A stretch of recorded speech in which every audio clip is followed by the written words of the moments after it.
मुझे ना विस्की में वेनिला नोट्स मिल रहा है, ग्रीन एप्पल का फ्लेवर मिल रहा है, मुझे सिनेमन का फ्लेवर मिल रहा है, मुझे वुडी नोट्स मिल रहा है।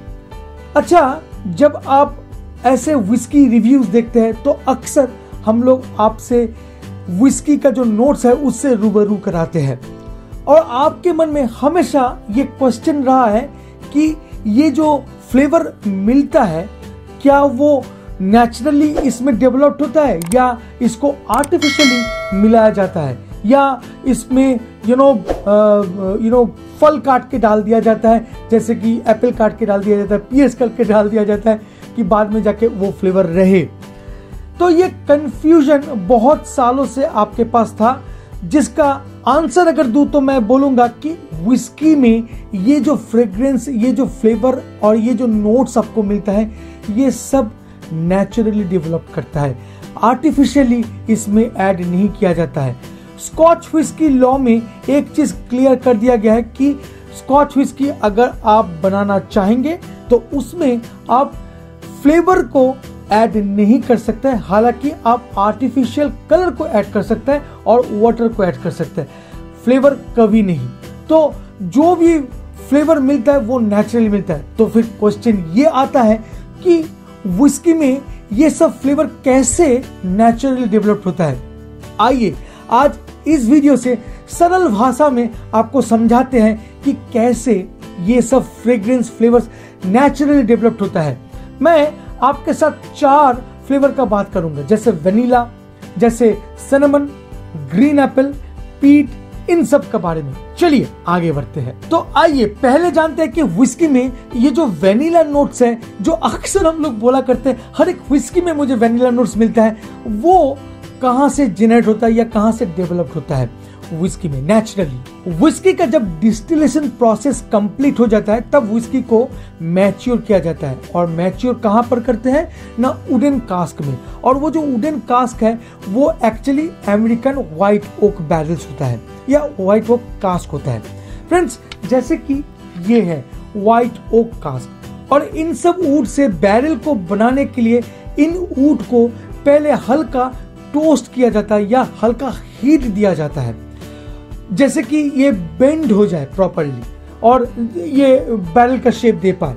और जब इसको टोस्टिंग किया जाता है या हीट दिया जाता है तब ये नेचुरली कैरामलाइज्ड होता है। कैरामलाइज मतलब इट स्टार्ट गेटिंग स्वीट। और इस वुड में एक नेचुरल कंपाउंड होता है जिसको कहा जाता है लिग्निन। जब हीट की कांटेक्ट में आता है लिग्निन तो वो वेनिलीन में कन्वर्ट हो जाता है, और ये जो वेनिलीन है ये एक्चुअली विस्की में वेनिला एसेंस और वेनिला फ्लेवर को ऐड करता है। तो अभी समझ गए हैं ना कि विस्की में वेनिला फ्लेवर क्यों मिलता है और क्यों हर एक विस्की में मुझे वेनिला मिलता है। क्योंकि आप ही लोग तो बोलते हैं कि दादा आपको हर एक विस्की में क्या वेनिला मिलता है, क्योंकि हर एक विस्की को विस्की बनने के लिए मैच्योर किया जाता है वुडन कास्क में, तो नेचुरली वो फॉर्म तो होगा ही। आइए अभी जानते हैं कि विस्की में वो जो फ्रूटी एंड फ्लोरल फ्लेवर मिलता है वो आपको कैसे मिलता है। विस्की को जब फर्मेंटेशन किया जाता है तब 2 चीज जनरली जनरेट होता है, एक है कार्बन डाइऑक्साइड और एक है इथाइल अल्कोहल या अल्कोहल। अब इन दोनों के साथ साथ और भी बहुत सारा कंपाउंड जनरेट होता है, जिनमें एक है एस्टर, और ये जो एस्टर है ये बाद में जाके fruity and floral character whisky में देता है। समझ में नहीं आ रहा है? एक एग्जाम्पल देता हूं। कोई भी एक एस्टर पकड़ लीजिए, जैसे कि सिनेमन। आप जब उस सिनेमन को खाते हैं तब आप वो सिनेमन नहीं, आप एक एस्टर को बाइट कर रहे हैं, और वो एस्टर का नाम है एथिल सिनेमेट, जो फॉर्म होता है ड्यूरिंग फर्मेंटेशन। जब फर्मेंटेशन चलता है, कोई विस्की कंपनीज है 48 आवर्स से 72 आवर्स फर्मेंटेशन के लिए रख देते हैं। जितना लॉन्ग पीरियड रखा जाएगा एस्टर उतना ही डेवलप करता है। तो इसीलिए कभी कभी देखा गया है कि कंपनीज 72 आवर्स से भी ज्यादा उसको फर्मेंट करते हैं। और एक एस्टर है जिसको कहा जाता है एथिल पेंटानॉइड, जो आपको एप्पल का सुगंध देता है या एप्पल का फ्लेवर देता है।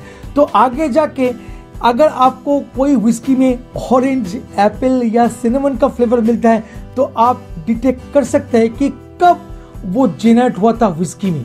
विस्की में आपको मॉल्टी फ्लेवर मिलता है, वो तो नेचुरल है क्योंकि विस्की बनता ही है मॉल्टेड बार्ली से, और बार्ली का जो जो नेचर है, जो जो कैरेक्टर है, जो जो फ्लेवर है, वो हमेशा आपको विस्की में मिलने का चांसेस रहेगा। अब आता हूं एक फाइनल नोट में, जो है पीट नोट या स्मोकी नोट। ये जो स्मोकी नोट है, ये भी आप लोग शायद जानते हैं, बहुत सारा वीडियो में मैंने डिस्क्राइब किया है, फिर भी छोटा सा आपको एक आइडिया दे देता हूं। विस्की जब बनता है तब एक प्रोसेस है जिसको कहा जाता है जर्मिनेशन प्रोसेस, जिसको बंद करना पड़ता है, और उसके लिए चाहिए एक हीट सोर्स। और ये जो हीट सोर्स है, ये यूजुअली स्कॉटलैंड में पीट से इस्तेमाल किया जाता है। अब ये पीट थोड़ा भीगा मिट्टी जैसा होता है, जो स्कॉटलैंड में भारी मात्रा में मिलता है। अब इसको जब जलाया जाता है तो ऑटोमेटिकली बहुत स्मोक जनरेट करता है, बहुत धुआं जनरेट करता है, और जब वो धुआं जनरेट करता है तब जर्मिनेशन प्रोसेस की दौरान वहां पर जो भी मॉल्टेड बार्ली है वो उस धुआं को शो कर लेता है, और बाद में वो जो एरोमा है वो कंस्टेंटली विस्की के साथ जुड़ जाता है या रह जाता है। तो जब फाइनली आप विस्की को नोट करते हो या सिप करते हो तो वो धुआं आपको मिलता है आपका माउथ में। एक छोटा सा एग्जांपल आप समझ जाएंगे कि ये जो स्मोक का इफेक्ट है वो हम लोगों का माउथ में कैसे असर करता है।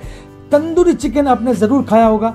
तंदूरी चिकन को जब से पकाते हैं तब एक भट्टी में पकाते हैं और वहां पर चारकोल को दिया जाता है, चारकोल से पकाया जाता है। चारकोल क्या करता है, स्मोक जनरेट करता है, जो तंदूरी चिकन में लिपटते हुए आपके हाथ में आता है, और आप जब खाते हैं तो वो स्मोक आपको मिलता है। अगर आप तंदूरी चिकन को कोई माइक्रोवेव में पकाएंगे, क्या वो स्मोक नोट आपको मिलेगा?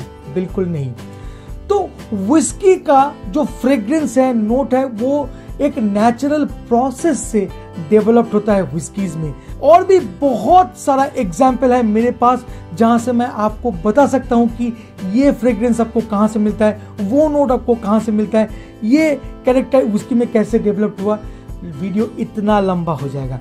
तो होपफुली ये वीडियो आपको अच्छा लगा। अगर सच में अच्छा लगता है तो please like, share and subscribe करना मत भूलिएगा इस चैनल को। मिलेंगे बहुत जल्द एक नए कॉकटेल, नए इंटरेस्टिंग सब्जेक्ट के साथ। तब तक के लिए bye bye and take care. Please drink responsibly and don't drink and drive. जय हो।